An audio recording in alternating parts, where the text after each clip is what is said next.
Hello everyone, welcome to my channel H D Orion.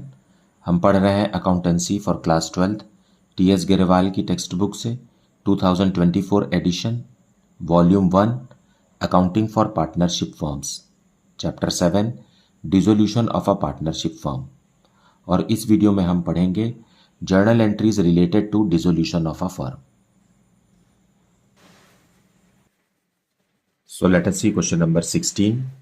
Pass necessary journal entries for the following transactions on the dissolution of a firm after various assets other than cash and outside liabilities have been transferred to realization account. मतलब सारे assets और outside liabilities को realization account में transfer करने के बाद इन points का हमें जर्नल एंट्री करना। Realization expenses of the firm amounting to rupees 2600 were paid by partner Aman. A creditor of rupees 4,500 took over stock valued at rupees 5,200 in full settlement. An unrecorded asset realized rupees 3,500. Remaining creditors amounting to rupees 20,000 were paid at a discount of 5%, and remaining stock of rupees 30,000 were taken by Bimal, a partner, at a discount of 20%, and investments whose face value was rupees 10,000 was realized at 40%. So let us see the related journal entries for these points and its detailed explanation in the solution.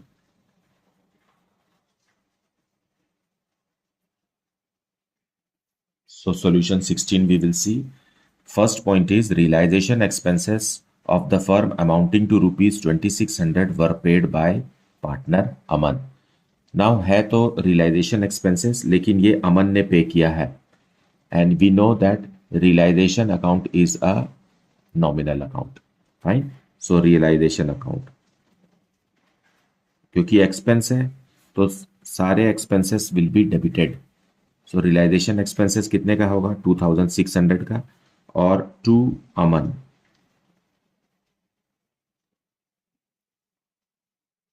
अमन्स capital account rupees 2600।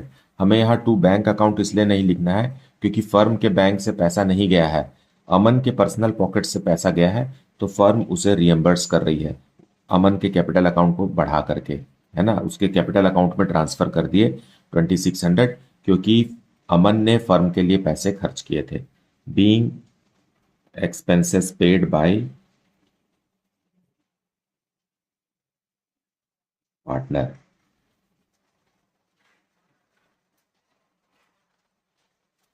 Now let us see second point. Second point में लिखा हुआ a creditor of rupees 4500 took over stock valued at rupees 5200 in full settlement. मतलब recorded asset को एक recorded liability ने ले लिया, तो इसकी कोई भी जर्नल एंट्री करने की जरूरत नहीं है बिकॉज दोनों के दोनों ही रियलाइजेशन अकाउंट में ट्रांसफर किए जा चुके हैं। Fine, so no journal entry is required.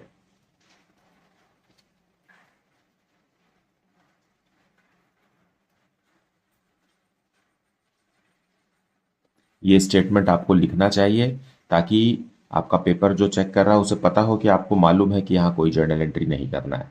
सो इस तरीके का स्टेटमेंट लिख दीजिए ताकि आपको इसके मार्क्स मिले। Now let us see the third point. An unrecorded asset realised rupees 3500। So क्योंकि फर्म का एसेट है और फर्म को अमाउंट रिसीव हो रहा है, इसलिए बैंक अकाउंट का डेबिट होना वाजिब है। बैंक अकाउंट डेबिट होगा to realisation account. Realisation account एक नॉमिनल अकाउंट है। Debit all expenses and losses and credit all incomes and gain. So ये इनकम है फर्म के लिए, गेन है। एक अनरिकॉर्डेड एसेट मतलब जिसकी बुक वैल्यू 0 थी, उसको उससे आपको 3500 रुपीज मिल गया। Being unrecorded asset realised.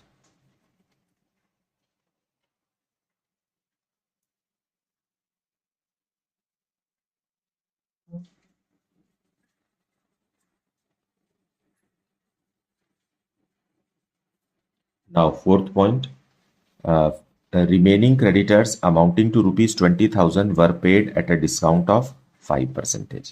So creditors को पे करना है हमें, और क्रेडिटर्स पहले ही रियलाइजेशन अकाउंट में ट्रांसफर किए जा चुके हैं, तो हम रियलाइजेशन अकाउंट को डेबिट करेंगे, क्योंकि पेमेंट करना है हमें रियलाइजेशन अकाउंट। क्यों डेबिट कर रहे हैं? क्रेडिटर्स के लिए, है ना। टू बैंक, पेमेंट हो रहा है इसलिए बैंक। और अमाउंट कितना देना है हमें? 20,000 में 5% डिस्काउंट है, सो 20,000 हमें नहीं पे करना है। 20,000 का 5% होगा 1,000, 1,000 लेस, सो 19,000 रुपीज फर्म पे करेगी।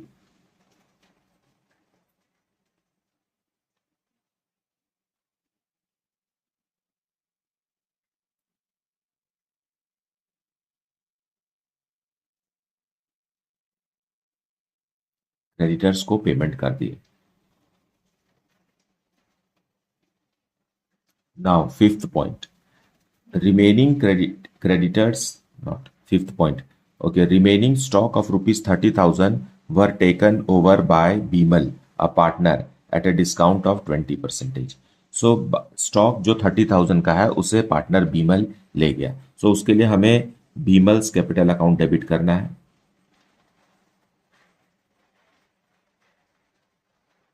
जब कभी भी पार्टनर कोई एसेट ले जाते हैं तो उसके लिए हमें कैपिटल अकाउंट को मतलब पार्टनर के कैपिटल अकाउंट को डेबिट करना होता है।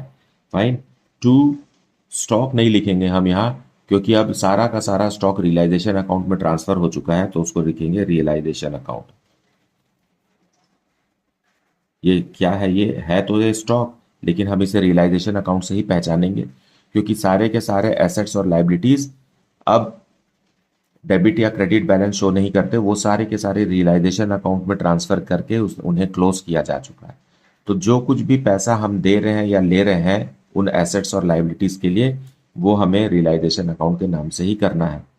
अब यहाँ 30,000 का है, उसमें 20% डिस्काउंट है, सो 30,000 माइनस 30,000 का 20% होगा 6,000, सो ये अमाउंट हमें रियलाइज होगा 24,000।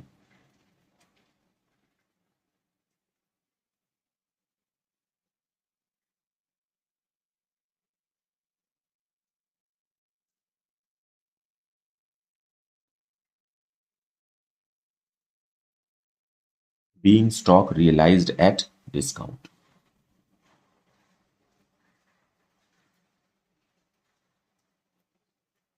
Now, sixth point, investments whose face value was rupees 10,000 realized at 40%।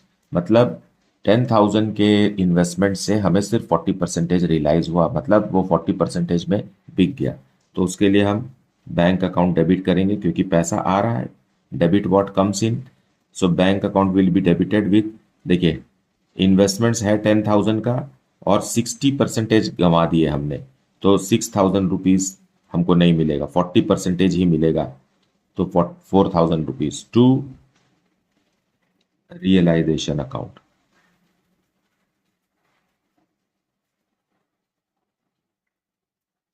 Investments के लिए हमने रियलाइजेशन अकाउंट को क्रेडिट किया है।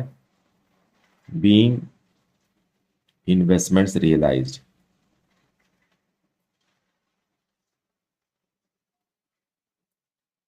at 40%. So this is the solution for question number 16. Now let us see question number 17.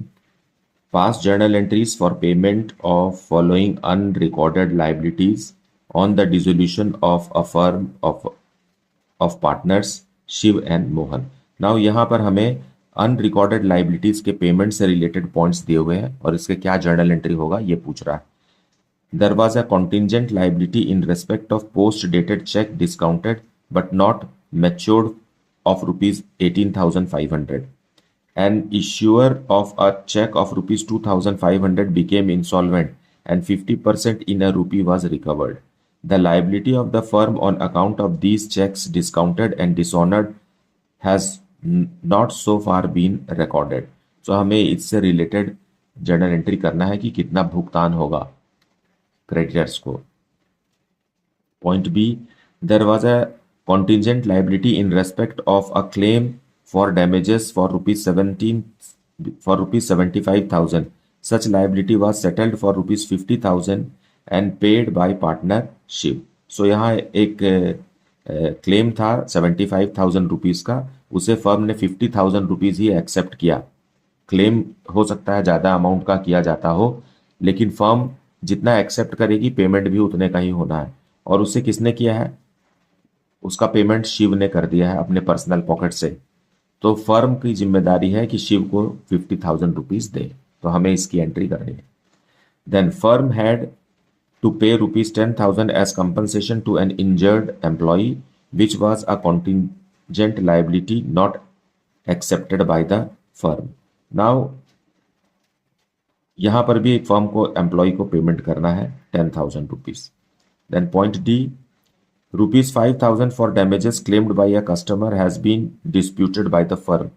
It was settled at 70% by a compromise between the customer and the firm. So एक customer जिसने claim किया था damages के लिए 5,000 rupees, उसको firm ने 70% में ही settle कर लिया, मतलब 3,500 रुपीज का पेमेंट करना होगा. Let us see the related journal entries.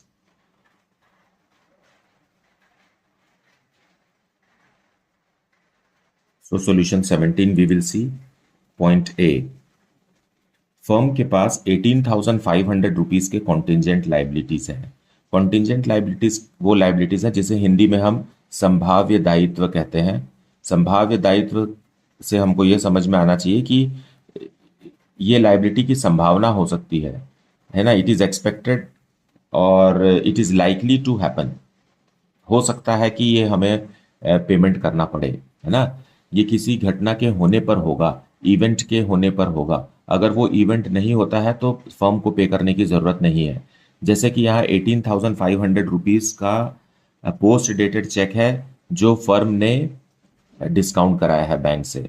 अब डिस्काउंट कराया है बैंक से, मतलब बैंक से तो पैसा ले लिया है हमने 18,500 रुपीज़, लेकिन इस चेक को का जब मैच्योरिटी डेट आएगा तो वो पार्टी बैंक को पे करेगी, है ना. जो भी पार्टी ने हमें चेक दिया है वो पार्टी बैंक को पे करेगी, क्योंकि चेक किसके पास है? बैंक के पास है.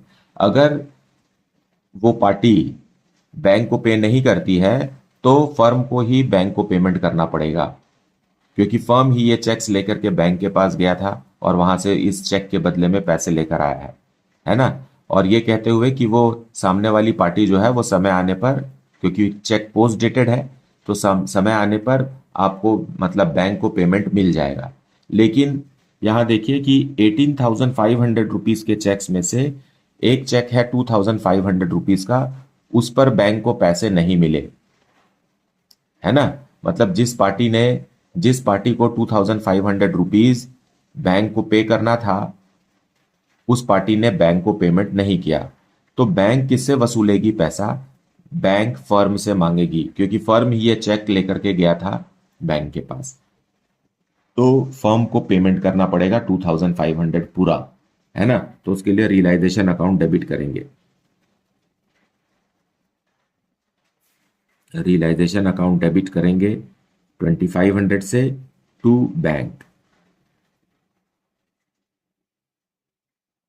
बीइंग लायबिलिटी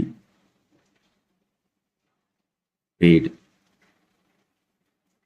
क्योंकि फर्म ने कहा था बैंक से कि इस चेक का भुगतान आपको मिलेगा, लेकिन सामने वाली पार्टी ने इस भुगतान को बैंक को नहीं किया, तो बैंक जो है फर्म से पैसे ले लेगी, क्योंकि मैच्योरिटी डेट आ गई है. फाइन. लेकिन पूरा और बाकी का 18,500 में बाकी का क्या हुआ वो क्लियर हो गया. उन सारे चेक्स पर सामने वाली पार्टी ने बैंक को पेमेंट कर दिया.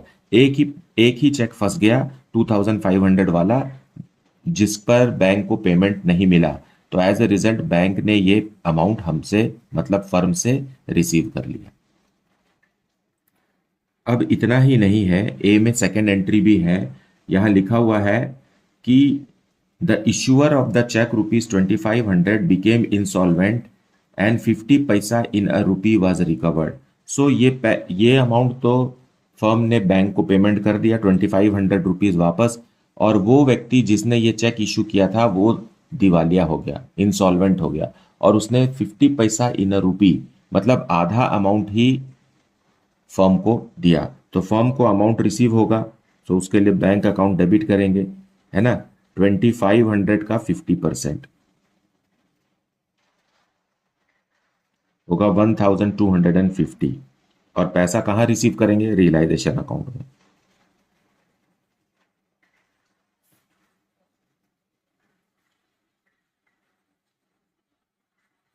बीइंग 50 पैसा इन अ रूपी रियलाइज्ड।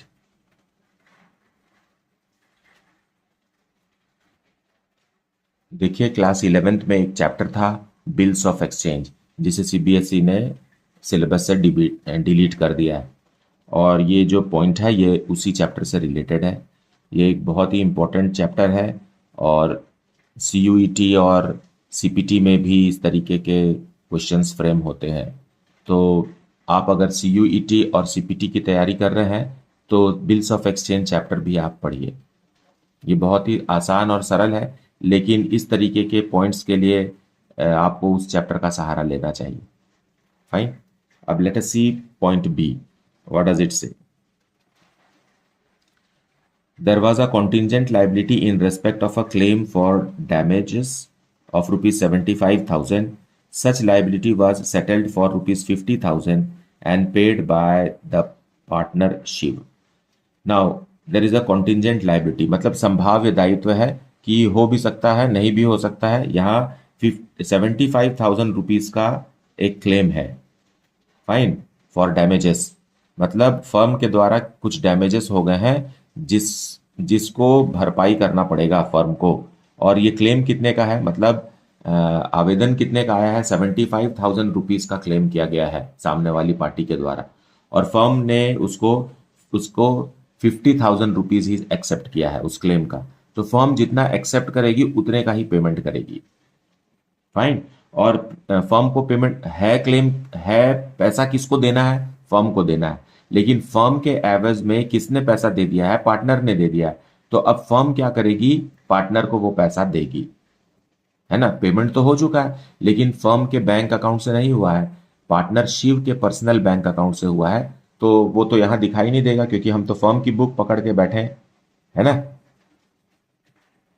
सो उसके लिए हम क्या लिखेंगे, रियलाइजेशन अकाउंट डेबिट, क्योंकि खर्चा किसका है, खर्चा तो फर्म का है, और realisation account is a nominal account.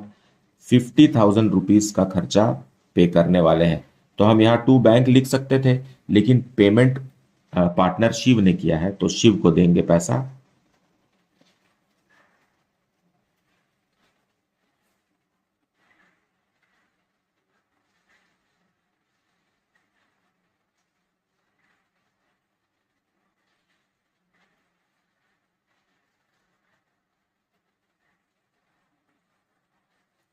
Being amount reimbursed to partner. Now let us see point C. Fine, point C में क्या लिखा हुआ है कि the firm had to pay rupees 10,000 as compensation to an injured employee. Fine, किसी employee को, firm के किसी एम्प्लॉय को चोट लग गई और उसके लिए 10,000 रुपीज फर्म को पे करना पड़ा। लिखा हुआ हैड टू पे, मतलब पे करना पड़ा, फर्म ने पे किया इंजर्ड एम्प्लॉय को। देखिए एक एम्प्लॉयर की जिम्मेदारी होती है अपने एम्प्लॉयज की सुरक्षा का, और अगर कोई भी चोट लगता है या हानि होती है तो एम्प्लॉयर का धर्म है कि वो उसे कंपनसेट करे। ये बहुत अच्छी बात है।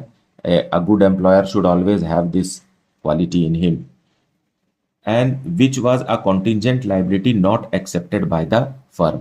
तो पहले जब एम्प्लॉय ने क्लेम किया था तो फर्म ने उसे रिजेक्ट कर दिया था कि हम 10,000 रुपीज आपको नहीं देंगे, लेकिन अब फर्म को देना पड़ा, ऐसा स्टेटमेंट में लिखा हुआ है। जब देना पड़ा लिखा हुआ है, हैड टू, क्या लिखा है, हैड टू पे लिखा है, तो पे कर दीजिए, है ना। मतलब पहले हम मना कर चुके थे लेकिन अब हम पे कर रहे हैं, तो ये भी रियलाइजेशन अकाउंट से पे होगा।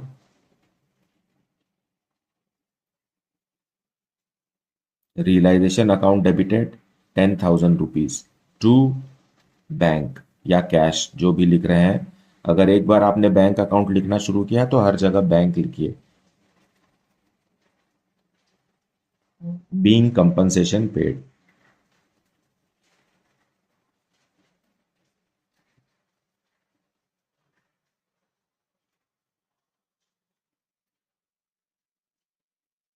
Now, point D.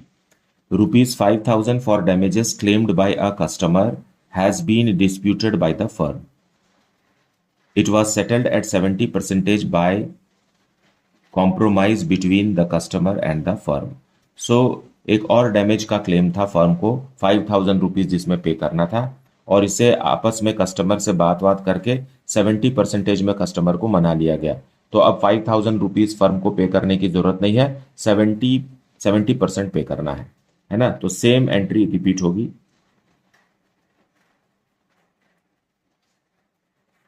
Realisation account debited to bank, fine. 5,000 था, उसमें 70% ही बस फर्म को पे करना है।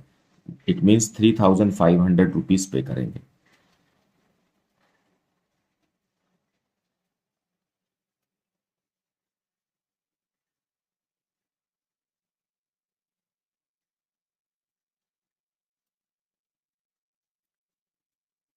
सेवेंटी परसेंटेज पे करेंगे। So this is the solution and explanation of question number 17. Now let us see question number 18. Pass necessary journal entries on dissolution of a firm in the following cases. Dharam, a partner was appointed to look after the process of dissolution at a remuneration of 12,000. Dissolution expenses were borne by the firm. Dissolution expenses 11,000 were paid by Dharam. Fine. We will see the explanation in the solution. Jay, a partner, was appointed to look after dissolution and was to be paid rupees 15,000 including dissolution expenses. Dissolution expenses rupees 16,000 were paid by Vijay, another partner, on behalf of Jay. Okay. Deepa, a partner, was to handle dissolution and for this work she was to be paid rupees 7,000 including dissolution expenses. Dissolution expenses rupees 6,000 were paid from the firm's bank account. Point D. Dev, a partner, agreed to do the work of dissolution for rupees 7,500. He took stock of the same value as his commission. The stock had already been transferred to realization account. Then point E. Jeev, a partner, agreed to do the work of dissolution for which he was allowed commission of rupees 10,000. He agreed to bear the dissolution expenses. Actual dissolution expenses paid by Jeev were rupees 12,000. These expenses were paid by Jeev by drawing cash from the firm. See, so ये सारा explanation हम solution में देखेंगे one by one. See students, question को पढ़ना और समझना बहुत ज़रूरी है। अगर आपके पास टेक्स्ट बुक नहीं है तो आप सिर्फ वीडियो देख करके चीज़ों को अच्छे तरीके से नहीं समझ सकते। सेकेंडली, आपको प्रैक्टिस करना चाहिए। आप जितना ज़्यादा प्रैक्टिस करेंगे उतना ज़्यादा आप स्मार्ट हो जाएंगे टॉपिक पे। So take a pen and paper, a notebook, a textbook and start working on several questions. जब तक आप प्रैक्टिस नहीं करेंगे तब तक आप कुछ भी अचीव नहीं कर रहे हैं। सिर्फ सुनने से या वीडियो देखने से आपको कुछ भी हासिल नहीं होगा, और आपको क्वेश्चन भी अच्छे से समझ में आना चाहिए कि क्या लिखा हुआ है, otherwise you will and up in a wrong solution.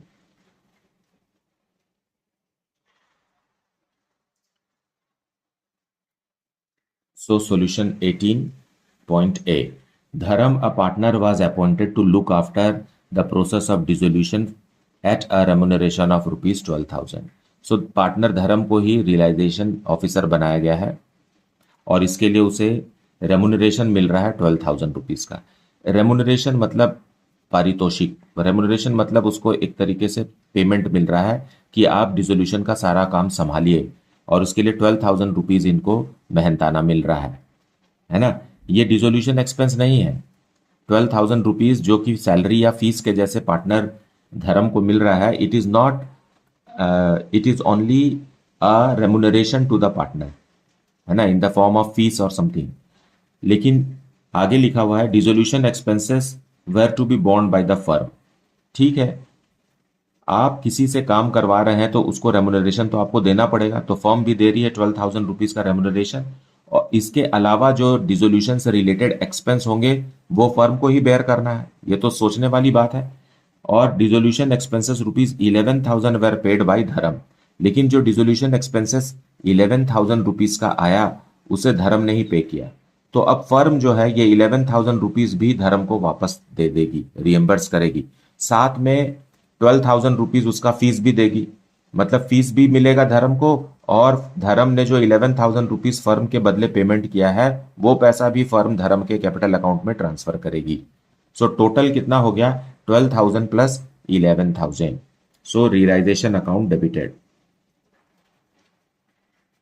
Realisation account is a nominal account, so ये फर्म का खर्चा ही है, तो खर्चा के लिए हम रियलाइजेशन अकाउंट को डेबिट करेंगे। और किसको देना है? फर्म को, धर्म को।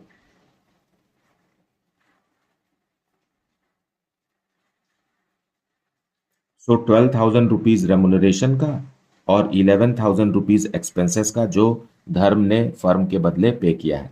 सो 23,000 रुपीज फर्म ने धर्म के कैपिटल अकाउंट में ट्रांसफर कर दिए। Being amount transferred, being amount transferred to partners capital account. आप कुछ दूसरा नरेशन भी लिख सकते हैं। आपको नहीं समझ में आ रहा है तो पॉइंट ए को पूरा लिख दीजिए, वहां नरेशन लिखना जरूरी है। Narration is a part of journal entry, you can not skip narration. अगर आप नरेशन नहीं लिखते हैं, सिर्फ जर्नल एंट्री लिखते हैं, तो some marks will be deducted for this. Now, point B. J. A partner was appointed to look after dissolution and was to be paid rupees 15,000 including dissolution expenses. So जय को हम realising officer appoint किए, उससे कहा गया कि dissolution का सारा काम देखिए और आपको 15,000 रुपीज मिलेगा जिसमें डिसोल्यूशन एक्सपेंसेस भी शामिल है। मतलब जय को जो 15,000 रुपीज फर्म दे रही है इसमें जय की फीस भी है, मतलब रेमुनरेशन भी है, और साथ में डिसोल्यूशन एक्सपेंसेस भी है। और फर्म को इस इन्हीं 15,000 रुपीज में डिसोल्यूशन का काम निपटाना है ना।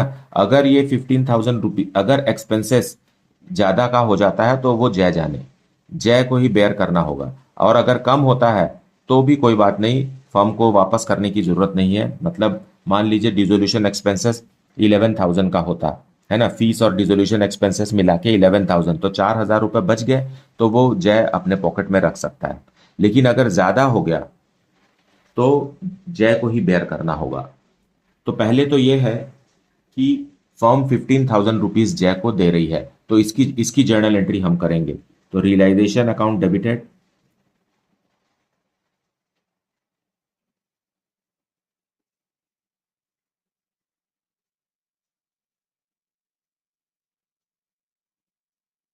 फर्म ने जय को 15,000 रुपीज दिया, इसमें उसका फीस भी है और डिसोल्यूशन एक्सपेंसेस भी है।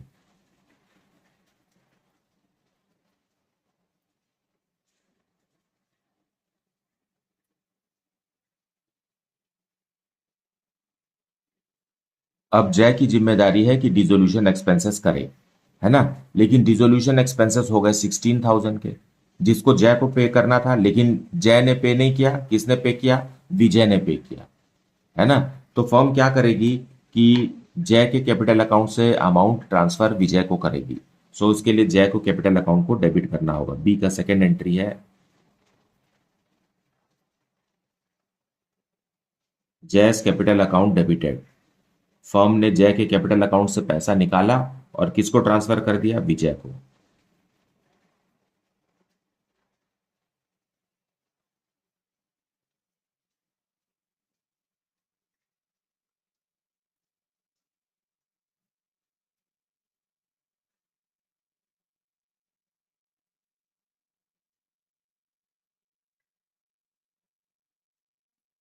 विजय भी पार्टनर ही है फर्म का। Now let us see point C. Deepa, a partner, was to handle dissolution, and for this purpose she was to be paid rupees 7,000 including dissolution expenses. Dissolution expenses rupees 6,000 were paid from the firm's bank account. अब दीपा को appoint किया गया कि आप dissolution का काम देखिए और इसके लिए फर्म ने उसे 7,000 रुपीज दिया और दीपा ने यह काम 6,000 रुपीज में ही किया, लेकिन पेमेंट दीपा ने ना करके फर्म ने कर दिया। तो क्या जर्नल एंट्री होगी? पहला तो ये कि फर्म 7,000 रुपीज दीपा को दे, तो उसके लिए क्या एंट्री होगा? Realisation account debited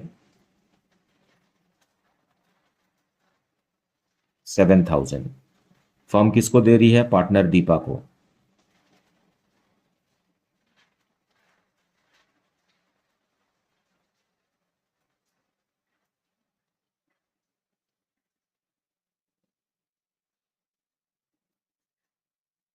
being amount transferred to partner, हमने मतलब फर्म ने दीपा को अमाउंट ट्रांसफर कर दिया और कहा कि डिसोल्यूशन एक्सपेंसेस वगैरह सब अब आपको देखना है।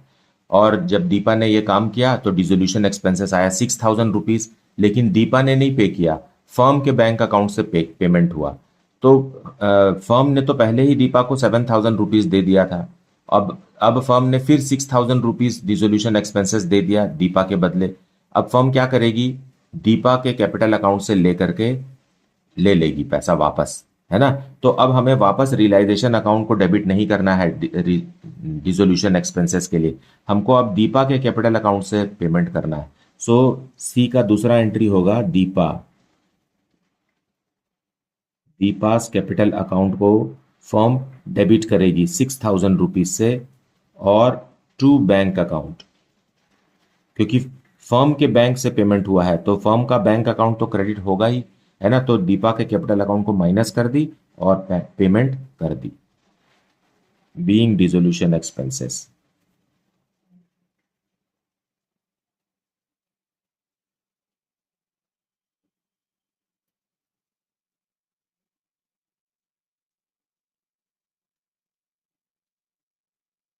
Now, point D. Dev, a partner, agreed to do the work of dissolution for rupees 7,500. He took stock of the same value as his commission. The stock had already been transferred to realization account. Fine. Realisation account में stock already पहले से है और इसी को partner देव को दे दिया जा रहा है। फाइन, तो इसके लिए हमें कोई भी जर्नल एंट्री करने की जरूरत नहीं है।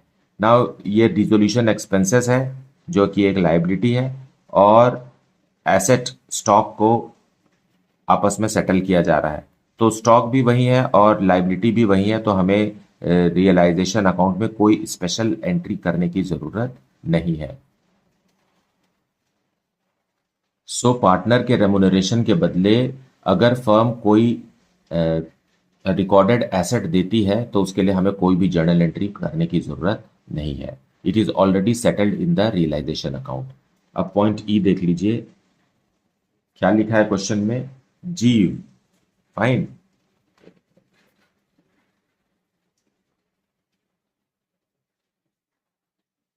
जीव a partner of agreed to do the work of dissolution for which he was allowed a commission of rupees 10,000. He agreed to bear the dissolution expenses. Actual dissolution expenses paid by Jeev were rupees 12,000. These expenses were paid by Jeev by drawing cash from the firm. So एक partner है जीव जिसे dissolution की जिम्मेदारी दी गई और उसको बोला गया कि आपको कमीशन मिलेगा 10,000 रुपीज। तो फर्म तो ये 10,000 रुपीज देगी, लेकिन he agreed to bear dissolution expenses, और जीव ने कहा कि मुझे 10,000 रुपीज दे दीजिए, इसमें मेरा फीस भी रहेगा और डिसोल्यूशन का जो भी एक्सपेंस होगा वो इसी में मैं कर लूंगा। लेकिन डिसोल्यूशन एक्सपेंसेस हो गया 12,000 रुपीज का और जीव ने पेमेंट भी किया।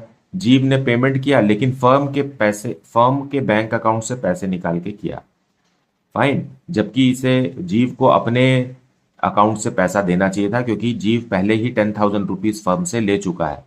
तो अब फर्म क्या करेगी? फर्म जीव के कैपिटल अकाउंट से अमाउंट 12,000 माइनस कर देगी, है ना? तो पहले हम जीव को ट्रांसफर करेंगे 10,000 रुपीज, फर्म ट्रांसफर करेगी जीव को 10,000 rupees. So let us transfer, और ये किसके लिए है? जीव का कमीशन और एक्सपेंस दोनों का है amount 10,000, so realisation account debited. Realisation account debited, हमने खर्चा फर्म ने एक्सेप्ट किया है और दे रहे हैं हम जीव को।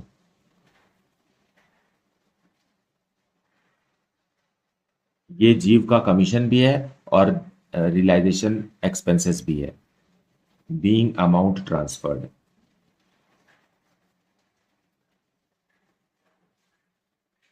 Being amount transferred to partner, partner Jeev को फर्म ने 10,000 रुपीज दिया, लेकिन रियलाइजेशन एक्सपेंसेस हुए 12,000 के और फर्म के बैंक अकाउंट से पेमेंट हुआ, जबकि होना चाहिए था जीव के पर्सनल अकाउंट से।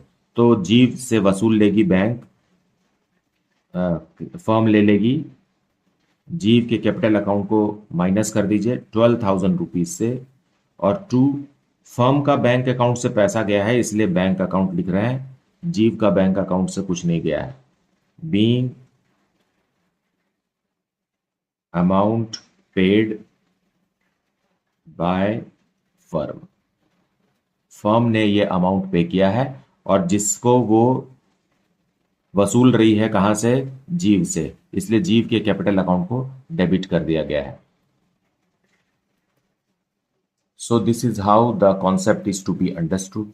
मुझे उम्मीद है कि आपने वीडियो को अच्छे से देखा है, एक्सप्लेनेशन को भी अच्छे से सुना है और क्वेश्चन को भी अच्छे से पढ़ा है। प्लीज़ आप क्वेश्चन को बहुत अच्छे से पढ़िए। कई बार हम आधा क्वेश्चन पढ़ के ही सॉल्यूशन करने लग जाते हैं और फिर बाद में अटक जाते हैं, जिससे कि टाइम वेस्ट होता है, मार्क्स भी नहीं मिलता है। So make it a habit of reading full question. बहुत अच्छे से क्वेश्चन को पढ़िए, समझिए, फिर सॉल्यूशन की तरफ आगे बढ़िए। वीडियोस को पूरा देखिए, प्रीवियस वीडियोस को भी देखिए। देखिए, एक ही वीडियो में और एक ही क्वेश्चन में सारे कॉन्सेप्ट को नहीं समझाया जा सकता। इस बात को आप भी जानते हैं, आप भी समझते हैं, इसलिए आप मेरे सारे वीडियोस का पूरा फायदा उठाइए, पिछले पूरे वीडियोस को देखिए। हर वीडियो में एक अच्छी समझ और कॉन्सेप्ट डिस्कस किया गया है। मेरी सारे वीडियोस एकदम सटीक और टू द पॉइंट है, इसमें बिल्कुल भी टाइम वेस्ट नहीं है। तो आप इसका पूरा फायदा उठाइए, अपने दोस्तों को बताइए इस चैनल के बारे में, ताकि वो भी आराम से इस चैनल के माध्यम से पढ़ सकें। अगर आप टीचर हैं तो आपके लिए ये वीडियो भी बहुत हेल्पफुल है।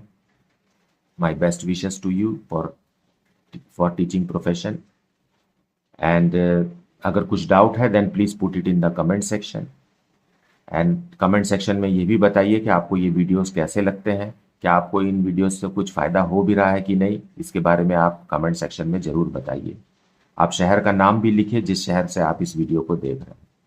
Thank you so much for liking, subscribing and sharing this channel. Thank you so much for watching this videos.